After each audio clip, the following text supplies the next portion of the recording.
one of those key areas inside the circle. And what I would really love to see, I know the casters did love those kind of circles, even the analysts, coming down to Johnny and Ocean. They did mention, they like watching people in pain. They are the sadists over here. So they must be predicting maybe an El Pozo circle. Exactly. I mean, that would be quite interesting, if we take a look at the El Pozo circle. Of course, a lot of teams might have to take a long rotation inside the circle as well, but teams inside San Martin, Picado, might not have that, big of a deal even if the circle pans out on the left side of the map. But again, only time will answer our questions well the circle will be and how these teams will be rotating inside. No, I really want to take a look at the San Martin area because that is one of those drop locations where we have seen in the past, you get a lot of traffic early on. There's a certain team. And doesn't really want to give his kill away. Khan has been spotted by Gyro, but Khan doesn't really seem like he is in a mood to respond as Gyro. It's going to be an easy frag onto Khan. And now 4 might be in a massive water trouble. Already losing out on a player like Khan this early off, that might be quite detrimental start. Yeah, that is certainly not the kind of a start that they would have wanted for themselves. But Destroyer does have that S12K. He's just going to punch his enemies down. But that's not going to happen as Dominic predicting it and just proning at the right nick of time. But, F4 retaliating in fashion. It's VOLTUX just proning in. And, Ryan making a move. But can he do that? No, it's VOLTUX getting the third one. And where's the last player of Blood Legion? He does not look like to be in the nearby vicinity. And VOLTUX will definitely get all those revives going in. And Gyro, I mean, how on earth could Blood Legion mess this one out? This was their fight. All they had to do is just go a bit overboard, maybe connect those shots, get that squad. The team that did manage to get the first chicken dinner but is in a bit of a pickle as the boys from High Voltage are just nearby Killer. Exactly, and Killa, of course, separated from the pack, but Baron is there in the backlines to provide essential cover fire, but doesn't really seem like they're interested to fight that early off as Killa is going to be backing off. And right now it's just more kind of like a stare-down competition as High Voltage does in the fire fray, but a fight is breaking down between StalwartFlex and TDK, and TDK taking an early casualty as Rated Sir is also down on low HP, and a lot of shots being fired. Crypto not really able to connect any. But seems like Rated is going to be in a massive water trouble. And another fight is breaking down in El Azhar. I did mention these teams like to go inside the same area, and Zeus and 7C finally clashing against each other. Two teams with massive egos, neither of them wanting to back off is what we can really conclude from what we are witnessing over here.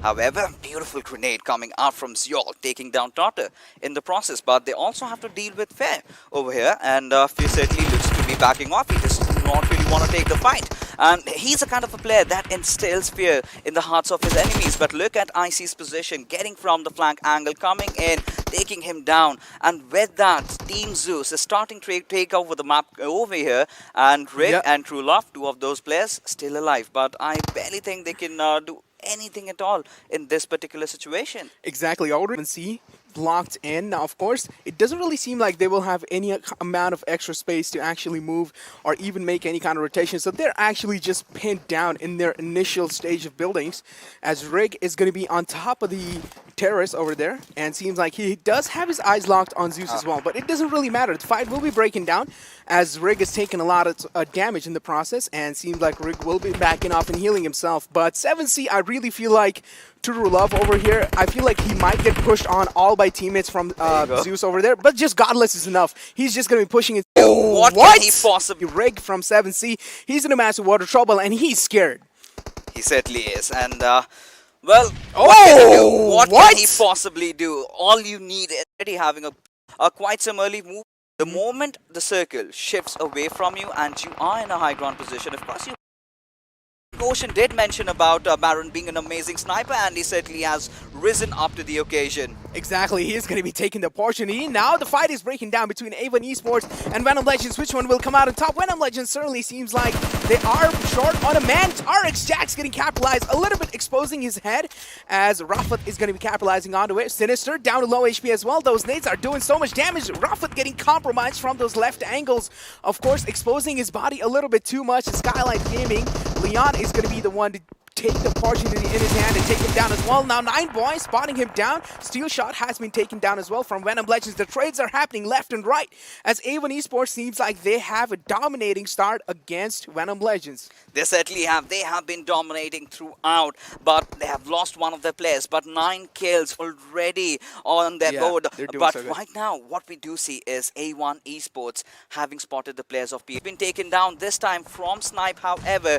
Now, moving on with the fights. We've got 5 teams and 19 players alive. P and crew still in that golden spot, still in that good area that they would want to be in. And Carnage Esports, they are spreading out. Now they are ready to take their battles. This is a team that has been doing that since the past. This is a team that has been doing the same exact strat in the PMCOs as well. They prioritize on the positions, and during those later circle phases, they go in for the kill. Now, considering you've got those trees trying to block both these teams in, it's going to be really important as to who gets the first knock. Exactly. All these teams have all their players alive. What an incredible nade coming from 9boy. That nade is going to be carrying a lot of distance, but doesn't really matter. Ayush has been taken down with that detrimental nade. Another nade lobbing in. Will that just do it? Of course not, as that nade will be just crawling right next to him, and that nade is not going to be enough to get the confirmation kill as well. But take a look at Carnage, P and crew. Seal, they have all their 4 players alive. And how on earth did they have the circle again? Ocean literally mentioned these guys are the magnets of the circle, and of course circle again favoring these lads. What is going on? Did they had a talk with the gods or something? I don't really know what exactly is going on with these lads. They're doing just absolutely fine with the zone when the zone is going to be completely favoring their side. Of course, the nades are going to be lobbed in from the side of A1 Esports as well onto the side of P and crew, and we have seen them in the past putting some, a real good nades against them. They wouldn't like it if A1 Esports are going to be closing the distance down onto them, as Seal is trying their best, lobbing a lot of nades in. A1 Esports are in a massive water trouble. They're taking so much damage. 9boy has been taken down to such low HP, of course, healing himself back up, but Seal. Now, this is where things start getting really tricky because Team Seal, they've also got to watch their 3 because Carnage is right beside them. They've got the numbers this time to play around with, and Seal also has those 4 players. But Baron, look at this monster, still with that AWM, getting connected. Oh, yes, he does! Oh my goodness! Wow, what is going on? Carnage again in the nearby presence of Skylight Gaming, but they're getting compromised by Baron. Baron is just going to be putting down the suppressive leading shots as Jiggle has went down in the process. Even Leon, Skylight Gaming, Leon going down. Now Carnage are in a massive water trouble. Of course, Seal holding down the zone is going to be a massive factor because they're not going to let Carnage just pass by that easily. Seal, of course, standing tall like a mountain. They're not going to be letting anyone go or pass by that easily. They're the wall that is blocking Carnage from the victory. Snipe has been taken down as well. Praveen being the last man alive. How long is he going to be able to hold them off? Of course, the push is coming in through from Baron, and that's going to be the last man falling down. As Seal going to be taking another chicken dinner in their hands. Back-to-back chicken dinner is what Seal have gotten themselves to. Well, this time we have Dante, as he was, raining hellfire. Dante's Inferno was out there in Miramar, and talk about 4 kills, 760 tanking out here. We just want to talk about this one. Series once again, those 15 points. Should we say 15 points or should we say $1,000? And now it's $2,000. Yeah, like, exactly. what do you want to just call about this one? Their competition is Z3us Esports sitting on the 8th position, trained to kill a team that was in the top 3 along with Seal and Zeus in the last game. This time just getting 6 points from this match. So Z3us Esports definitely have the advantage, but once again, 7C high voltage XP Blood Legion not having the time of their life.